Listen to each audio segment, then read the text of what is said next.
Well, everyone, we get to talk about the Google Pixel 5 and see how this phone holds up in 2023. Now, I still think the Pixel 5 is one of the more important Google phones Google's ever made, and although, from the Pixel lineup, it's not my favorite Pixel, I do think it brought a lot to the table when it first came out, and it kind of saved the Pixel lineup in a way, even though it wasn't trying to compete with the flagships like they used to kind of compete with. So, if you want to pick up the Pixel 5 or maybe some other Pixel phones I'd recommend this year, links will be down in the description. You can get them from there, you can help support the channel at the same time. Now, starting off with the outside of the Pixel 5, you can tell that we do have that 6-inch OLED display on the front, and it was a pretty good panel when it first came out, and I still think it's a pretty solid panel. It's a 90Hz screen, it definitely doesn't look bad, 1080p, and I think, it's a hole punch display as well, so it looks pretty good. Although the rest of the body may have a different feeling to it, I think this phone still looks and feels pretty good.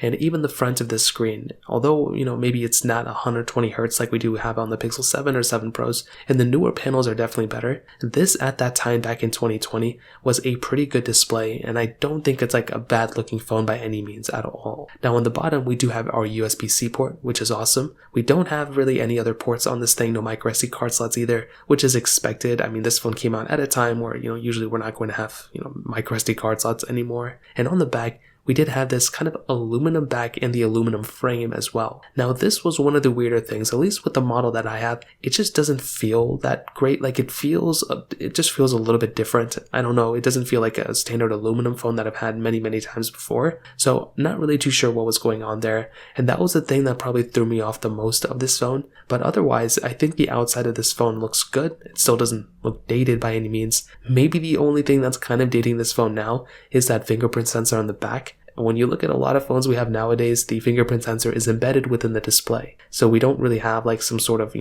fingerprint sensor thing to worry about on the back anymore. This was one of the last ones. This and the 4A were the last ones to actually have this on the Pixel series. So I'm glad they kind of removed it from now, but just another funny thing. We had that dual camera setup on the top left as well. We had wireless charging on this phone. We didn't have reverse wireless charging, but we did have reverse wired charging. So you could charge up another device, kind of like a power bank. You could charge up another device while, with a wire. That's another cool thing. You had IP certification on this phone as well. And overall, when this phone, came out back in 2020, I was glad that Google kind of made this type of progression. I was glad they kind of moved away from their, I guess, like the flagship, but like a watered down flagship. Like their main selling point was the software at that moment. This phone, they cheapened the price tag and they kind of focused in more on making a stable phone. And I was actually really happy about that. So in terms of the outside, that kind of covers it up. Now in the camera department, this phone has that dual camera setup on the back. So it has a 12.2 megapixel wide-angle lens and then a 16 megapixel ultra-wide camera and has an 8 megapixel wide-angle lens on the front. Now overall, like in my opinion, I think this camera was pretty solid when it first came out, and I do think it's gotten kind of a little bit better since then. So what I mean by that is, with something like the Pixel series in general, Google was really trying to, their main selling point was the camera. If I'm being honest, a lot of people looked at the Google series as one of the best cameras, but since I would say the Pixel 3, a lot of people have been swaying their opinion away. So this phone, I think, was kind of recovering of that image a little bit. It wasn't, I don't think it was trying to be the best camera of that year. It was just trying to be a good camera for that price tag. And I think Google did a good job. You can do 4K at 60 on the back. You can do 1080p at 30 on the front. And overall, I think this camera is pretty good. It's not the best camera, not even of 2020. I don't think it's a good camera compared to even like the Pixel 6 Pro and the 7 Pro, but I do think for what it was at that time for that price tag, it definitely wasn't that bad of a camera. So one of the other things I want to always state is that the features inside of a Pixel camera, a lot of the features that Google brings, I mean, they'll bring like one major feature and then that'll be it for like a year, and then the next year they'll bring like one major feature. I always like Samsung cameras because there's just so many features built into that camera. They always upgrade their cameras like crazy. Although I like the fluidity of the Pixel cameras with like G camera, Google camera, whatever it is, I do like Samsung cameras the most just because of the amount of features built in. So I like Pixels. I think this camera was pretty good, but it's definitely aged okay, but it's definitely not the best Pixel camera of all time. And their camera wouldn't be a reason I would buy this, phone, if that makes any sense. So in that standpoint, that kind of covers it up there. Now in the software and the longevity portion, this is one of the more fascinating areas of this type of phone, which is, one of the reasons I love the Pixel series. Google has been expanding their software for pretty much day one. Google makes Android, we all know this by now. So with these phones, these are the first in lines to actually get software software updates. And that is something that I love. Whenever a beta software comes out, whenever a new software version comes out, all of the phones get the updates. So there can be some delays here and there, but at least with the betas, I've never really had, like a problem installing a beta when the first version of software comes out, which is so cool. So once Android 14 comes out in a beta, which is probably going to be in like a month or two, well, we're going to be able to install it on the Pixel 5. This phone from 2020 is still going to be able to rock the latest software, and every month or two it's getting an update. So I like how this phone is currently sitting. I like how it's a few years old.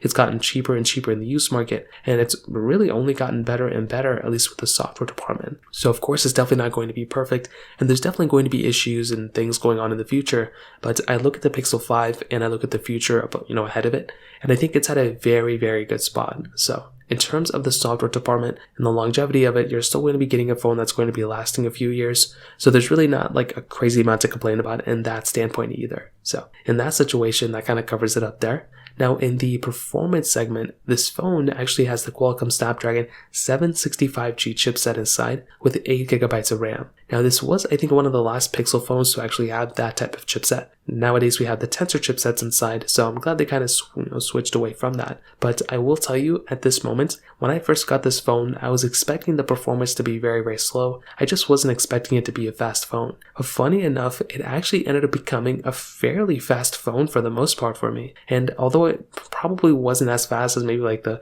Pixel 6 and going on and so forth, I will say from my first initial test from the Pixel 5 between all the 2020 phones, this phone was not slower. It was pretty much on par with all the other phones that I bought that year. In fact, when I compared it against the Pixel 6, when I first got it, was slower than the Pixel 5. I think since then there's been updates with the Google Tensor chipset, but this phone was a very fast phone for what it was. So I really like that about the Pixel 5. Even though it wasn't trying to go for like this, big gaming phone with tons of features, it was just supposed to be a stable phone. I think Google did a good job with the performance side, even though it didn't even have like the major flagship chipset at that time. Now, if you're doing light apps and stuff, that's going to be fine. If you take it up a notch, it's going to be fine as well. If you play heavy intensive games, pretty much everything you're going to need to do with the phone is going to be fine. But again, keep in mind with things like, the latest phones like from Qualcomm Snapdragon, the HN2s that are coming out, those are going to be very solid chipsets. The new Tensor chipsets are going to be solid too, but it's just another one of those things to keep in mind. This phone's performance is still pretty solid. This phone also had a 4080 mAh battery, very solid battery size as well, and again, it had a wireless charging, reverse wireless charging as well, and overall I think this was a very, very good phone. In the battery life department, not that many people complain about the battery life. So overall, I think the Google Pixel 5 is still completely worth it in 2023. I think it's a very good phone. Like if you're in the market, you can't really go wrong with a phone like this. But there are definitely some phones that are better than this, like the Pixel 6 I think are now better. The Pixel 6a may be a better option for you. There's definitely a lot of phones out in the market, but I think something like the, Google Pixel 5 is still very much worth it in 2023. So that pretty much covers it up. If you have any other thoughts or questions, please let me know in the comment section below. Hit the like button, that would mean so much, but definitely hit that subscribe button. More importantly than everything else, I love every single one of you guys. Hopefully I'll catch you guys in the next video. Peace out till then.